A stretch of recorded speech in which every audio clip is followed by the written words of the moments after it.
place and is political corruption. Now the Supreme Court has ordered that the SBI should put out the serial numbers of each bond sold and redeemed. So more accurate data will now emerge as to who has received it and the reasons why that is received is already up in the social media. Now the ECI has been also directed to put up from the beginning, from 2018 till 2019, that gap. That is also will be filled up now by 17th of March.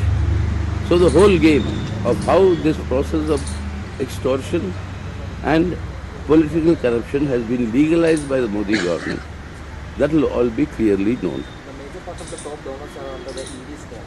That is what I'm saying. You use the ED and then they buy electoral bonds.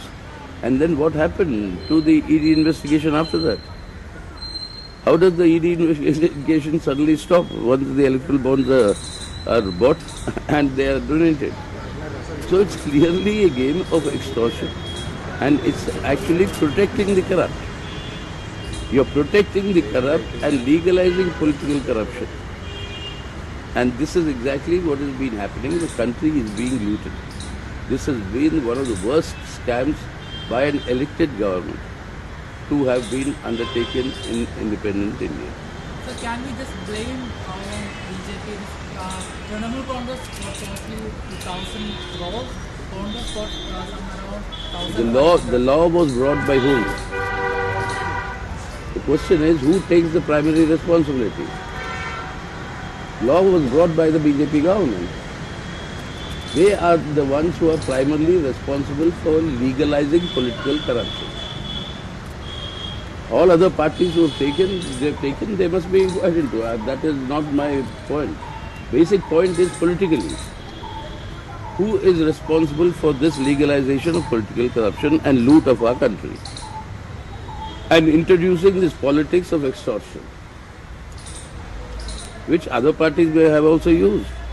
I mean, we are the only ones who refuse to take it from the beginning, saying that this is just legalizing political corruption. We won't be party to it. I was in Parliament then, I said it there, and then we showed it in practice. So the point is, onus of responsibility lies with the BJP for introducing this. And for that, they must be held accountable by the people. Some information is not incomplete. So how the CPM's legal action is there continuing legal action for that? No, that's what it is. Once we said that the numbers are given, then the matching will be done. That will be so you'll get the complete picture then. And that the Supreme Court has directed the SBI to do that. And directed the ECI to pull up the whole list. So you have a complete comprehensive picture.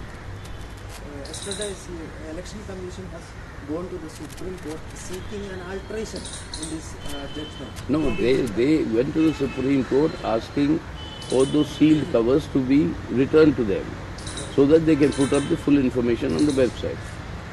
Today the Supreme Court has directed that all of what is contained in the sealed covers will be copied by the court registrar and they will be returned to the ECI and directed the ECI to put it up on its website by March 17. So this data also reveals that the top billionaires of this country haven't given any amount. Let's wait till the full information comes. Sir, regarding Bengal, 16 seats can be announced by the parties. On the remaining seats, is there a discussion going on? Yes, the discussions are going on among the left wings now. Subsequently, we will be discussing with all the secular forces in the state. And we won't.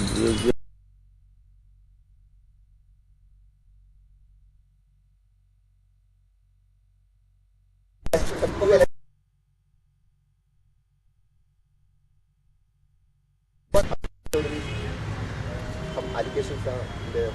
About Disagreement note. He did not get the shortlist of the Appointment of election. So regarding this election, our Adhir, I mean, he's right. He claimed that they had given him names and files of 212 people and said in 10 minutes you decide who will be the best. That is ridiculous. They're just making a mockery of this entire procedure.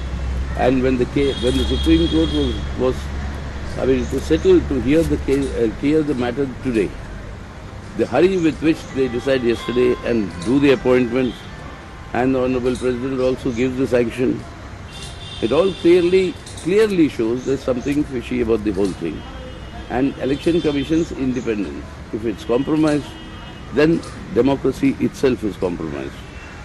And that is something very dangerous for the country. Sir, yesterday Kerala Chief Minister